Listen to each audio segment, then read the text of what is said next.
AFL26 not far away. May the 8th is the launch date, as we mentioned earlier, but I do have some very exciting news about AFL26. I can confirm that I will be going back into BigAnt prior to the launch of the game to have a look at the game, capture some footage, and get some info and news to share with you all when the timing's right. So we're just finalising a final date and time to head in there over the next couple of weeks, which is very, very exciting. I'm super fortunate to be in a position to be able to go in again. The BigAnt team's always been super accommodating to having me in, to answering all my questions and allowing me to share info and news with all of you, so you can get a bit more of an idea of what the game has, to make a bit more of an informed decision. So very much looking forward to that happening. I'll keep you all in the loop when that takes place, and I look forward to sharing content with you all.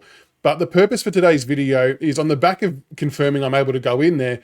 With that comes a whole range of questions about the game and the different modes and things like that. So I've got some questions that I'll be asking when I go in there, but what I want to know from all of you is, what questions do you want asked? What do you want to hear more about? What do you want to know about in regards to AFL26 and the game modes within it? So feel free to leave your questions in the comments below. We can compile a bit of a list and I'll see what I can ask and see what I can find out when I head in there. I thought I'd rattle off a couple of questions first, just to give you an idea of the type of questioning that I'll be going in with. And some of this you may have already been thinking of yourself, and other parts you may have some new questions that you can put in the comments.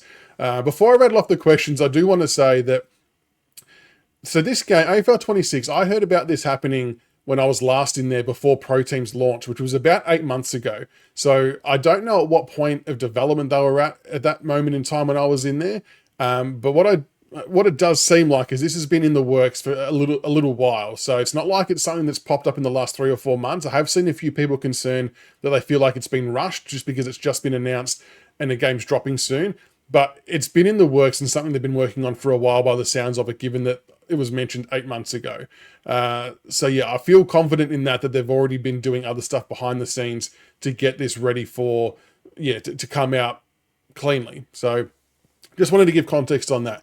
But anyway, some of the questions I'll be rolling into BigAnt with, I've broken it down into the different parts of the game. Management mode, some type of questions I'll be asking is, will we get proper injury alerts? Would love to see just a basic email message system to show if there's a player injured, just so we know what's happening in that space, because it wasn't there in 23, and I feel like that was a bit of a miss. Will we be able to train our players? I'd love to be able to have a temporary stat boost before that round that you're playing if you do some training drills with the playing group. But I'd also like it to be a little bit dynamic in the sense that if you overtrain the players, or if you just try and, train spam, that it can actually cause fatigue and injury, which could have an adverse effect. That'd be kind of cool to see. And will there be suspensions is the other obvious one, although that one isn't necessarily the call of BigAnt, but I'll still ask it nonetheless because it's obviously a part of our current modern game that we all watch. Player career mode, some questions I'll be going in with. Will our performance in under 18s dictate our draft range? I think it's really important that it's all relevant. Like, you don't want a blanket storyline where we're going to definitely go in the top 5. You want it to be dictated to by how well you play in games. Will there be a dynamic storyline? For example, I'd love to be able to have clubs interview you that are wanting to take you as a draft prospect, but then you can select answers to the questions which actually impact the outcome. So Sydney might interview you and ask you a question, and you might give a non-satisfactory answer, so you might drop off their draft board a little bit. So that'd be kind of cool to see something like that. And will there be fluctuation in form to see you dropped on game-restricted minutes early on and things like that? So you think about Be a Pro in EAFC, for example, that when you first start out, you're on the bench for about 70 minutes of the game. So I'd like to see a progression like that. Like, you don't want to get drafted and just play full AFL minutes from the get-go, because it's not very realistic. So I'm hoping to hear that, and I'll be asking about the form lines. Will you get dropped to the VFL if you're not playing well, and things like that? In terms of Pro Team and online, definitely be asking what other legends are being added, although I do have a sneaky suspicion on a couple that might be going in there, but I'll save that for later. Will there be any new game modes within Pro Team? One thing that BigAnt did well is having a whole range of offline and online. So I know not everyone likes to play online against other people, which is completely fine. And they did have a lot of offline mode, which is really cool. So hopefully they keep expanding on that. The big one for online for me in general is, can we play 2 versus 2, but with 4 remote players? So as it stands right now, if you wanted to play 2v2, you could, but it would have to be two local players versus another 2 local players. I'd love to be able to have it so we could have 4 people in 4 different locations playing against each other, kind of like division rivals in EA. And that can be for online and for the coach battles and things like that. Gameplay, some of the questions I'll be asking. Will we see a new goal kicking mechanic? I really like the golf swing idea where if you're having a set shot for goal, use the right analog stick to pull down and then flick up to execute the kick. Because that way, if you track off to a different direction, that can be spraying the kick or hooking the kick. Then you've got wind elements as well. I just feel it might add another layer of difficulty to the set shots. It just seemed like that after a while of playing the game, it was a little bit easier to master. So that would be a cool dynamic way to maybe do it. Will tackling be refined?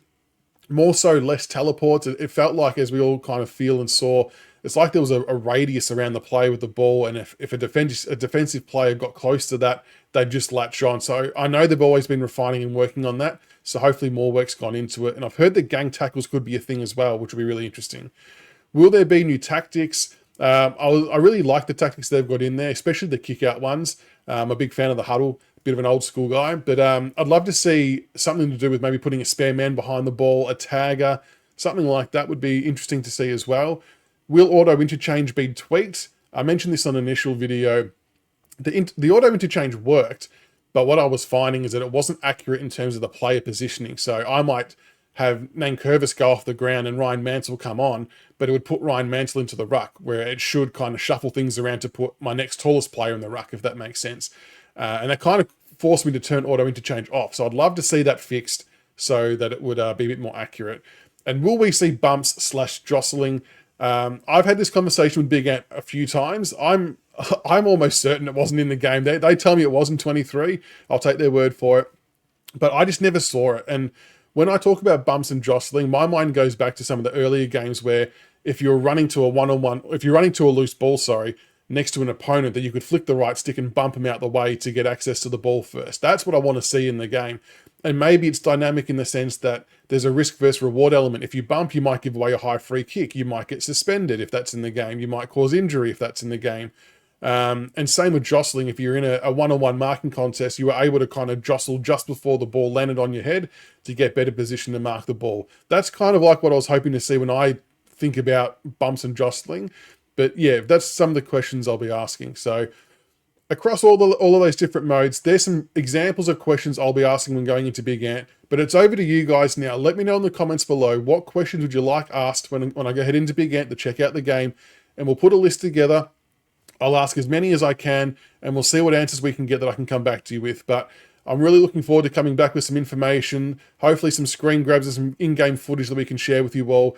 So make sure you like and subscribe for all of your AFL26 exclusive content. It'll be right here. And yeah, can't wait for the game to drop, and looking forward to letting you know more as it comes to hand.